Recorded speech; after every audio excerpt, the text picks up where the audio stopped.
فلا اقسم بمواقع النجوم وانه لقسم لو تعلمون عظیم انه لقرآن کریم، یہ بہت باعزت قرآن ہے، فی کتاب مکنون، ایک چھپی ہوئی کتاب میں ہے،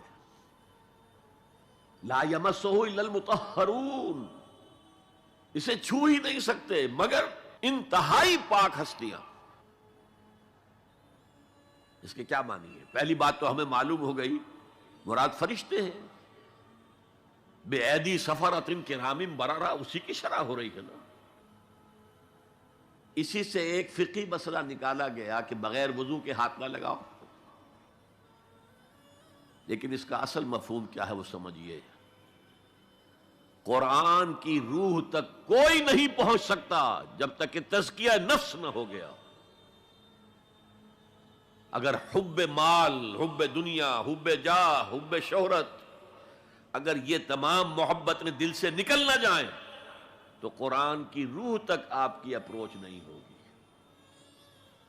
مولانا روم نے کہا ہے، اگرچہ ذرا میں سمجھتا ہوں کہ انہوں نے بہت سخت الفاظ استعمال کیے ہیں، ماز قرآن مغزہا برداشتے استخاں پیش سگا انداختے، ہم نے قرآن سے اس کا مغز لے لیا ہے، جو ایسنس ہے وہ کھینچ لیا ہے، ہڈی کا گودا جو ہے وہ ہم نے نکال لیا ہے، ہڈیاں ہم نے پھینک دی ہیں کتوں کے سامنے جو لڑ رہے ہیں۔ علم کلام کا مسئلہ ہے صفات حق حق سے جدا یا عین ذات، قرآن مخلوق ہے یا نہیں ہے، غیر مخلوق، اور بڑے بڑے ہو رہے ہیں اس کے اوپر، یہ کتے لڑ رہے ہیں ان ہڈیوں کے اوپر۔ ہم نے اس میں سے اصل شے نکال لی، وہ کیا ہے؟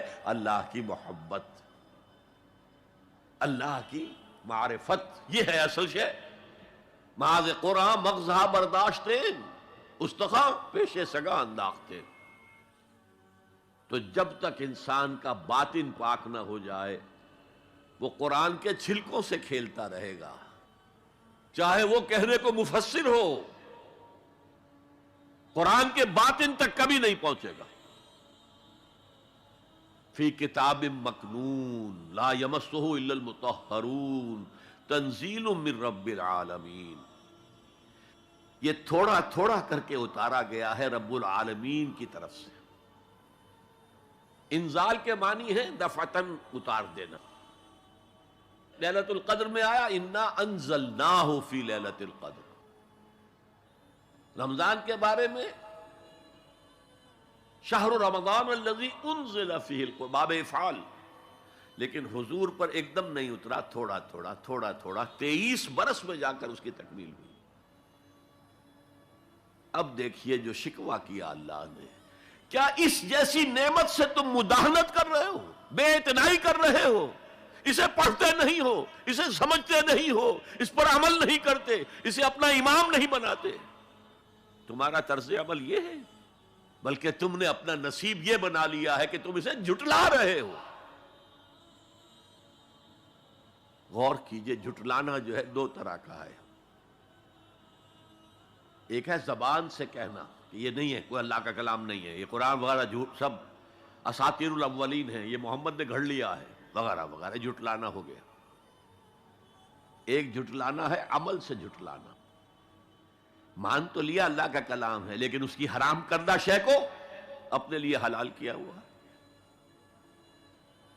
حدیث نبوی ہے ما آمن بالقرآن من استحل محارمہ، اس شخص کا قرآن پر کوئی ایمان نہیں ہے جو اس کی حرام کردہ چیز کو اپنے لیے حلال ٹھہرا لے۔ اس اعتبار سے غور کیجئے، اور اس کی مثال بھی دی ہوئی ہے سورہ جمعہ میں، مثل الذین حملوا التوراۃ ثم لم يحملوها كمثل الحمار يحمل اسفارا بئس مثل القوم الذین کذبوا بآیات اللہ واللہ لا يهدی القوم الظالمین۔ مثال ان لوگوں کی جو حامل تورات بنائے گئے تھے اور پھر انہوں نے اس کی ذمہ داری کو ادا نہیں کیا، اسے قائم نہیں کیا، اس کے احکام پر عمل نہیں کیا۔ جیسے فرمایا ہے سورہ اعراف میں قل یا اہل الکتاب، کہہ دیجئے اے نبی صلی اللہ علیہ وسلم، اے کتاب والو، لستم علی شیء حتی تقیموا التوراۃ والانجیل وما انزل الیکم من ربکم، تمہاری کوئی حیثیت ہماری نگاہ میں نہیں ہے، تمہارا منہ نہیں ہے کہ ہم سے دعا کرو جب تک کہ تم تورات اور انجیل کو اور جو کچھ نازل کیا گیا تمہاری طرف اسے قائم نہیں کرتے۔ آج اللہ ہماری دعائیں نہیں سنتا، 30 لاکھ جا کر حج کرتے ہیں، دنیا کے حالات میں کوئی ذرہ برابر فرق آتا ہے؟ اول تو حرام کی کمائی سے حج ہو رہا ہے، تو حج ہے ہی نہیں سرے سے، جو کچھ کرتے گئے تھے سودی کاروبار وہی آ کر دوبارہ شروع کر دیا، سرکاری ملازم میں تو جو رشوت پہلے لے رہے تھے اس کے بعد آ کر شروع کر دی۔ یہ کیا ہے؟ یہ تکذیب بالعمل ہے، جھٹلانا ہے۔ تم نے اپنا نصیب یہ بنا لیا ہے کہ تم قرآن کو جھٹلا رہے ہو، جیسے کہ انہوں نے جھٹلایا تھا۔ مثل الذین حملوا التوراۃ ثم لم يحملوها كمثل الحمار يحمل اسفارا، ان کی مثال ان گدھوں کی سی ہے جن پر کتابوں کا بوجھ لاد دیا گیا۔ مکالمات فلاطوں، گٹھڑی باندھ کر گدھے کے اوپر رکھ دیجئے تو کیا وہ واقعی منطقی اور فلسفی بن جائے گا؟ یہ مثال اللہ دے رہا ہے۔ اور یہ مثال کیوں دی گئی ہے؟ اس آئینے میں ہمیں ہماری تصویر دکھائی گئی ہے۔ تم اگر قرآن کا حق ادا نہیں کر رہے تو تمہاری مثال وہی ہے جو یہود کی تھی۔ بئس مثل القوم الذین کذبوا بآیات اللہ، بری مثال ہے اس قوم کی جس نے اللہ کی آیات کو جھٹلایا۔ تو زبان سے تو یہودیوں نے کبھی نہیں جھٹلایا تورات کو،